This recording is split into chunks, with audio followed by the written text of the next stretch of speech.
Hello guys, അപ്പം ഞാൻ അതേ കുളിച്ചിട്ട് മുടി പോലും ഉണങ്ങാതെ ഇത്ര എക്സൈറ്റ്മെൻറ്റോടെ വന്നത് എന്താണെന്നറിയോ?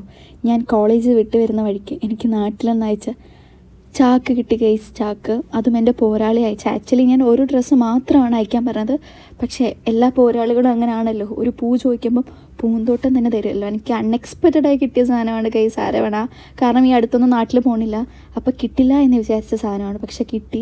പാവം ബ്രെഡും ജാമും വരെ അയച്ചിട്ടുണ്ട്. കാരണം മഴയായതുകൊണ്ട് ഞാൻ ചുമ്മാ ഒന്ന് തള്ളിയതാ, ഇവിടെ ഒന്നും കിട്ടില്ല എന്ന്. പക്ഷേ പാവം അങ്ങനെ എൻ്റെ ബ്രെഡും ജാമും എൻ്റെ എല്ലാ ഫേവറേറ്റ് സ്നാക്സും അയച്ചിട്ടുണ്ട്.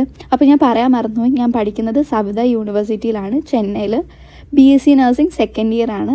അപ്പം ചെന്നൈയിലോ അതോ കേരളം വിട്ട് നിൽക്കുന്ന എല്ലാ സ്റ്റുഡൻസിനും അറിയാമല്ലോ, നമുക്ക് നാട്ടിൽ നിന്ന് എന്തെങ്കിലും വരുമ്പം അത് നമുക്ക് നിധി പോലെയാണ്. നമ്മളിങ്ങനെ കാത്തിരിക്കും എന്നാ കിട്ടുന്നതെന്ന്. അങ്ങനെ എൻ്റെ കയ്യിലും എൻ്റെ സാധനം കിട്ടി ഗൈസ്. അപ്പോൾ എല്ലാവരും സബ്സ്ക്രൈബ് ചെയ്യണം, ലൈക്ക് ചെയ്യണം. അപ്പോൾ ബൈ.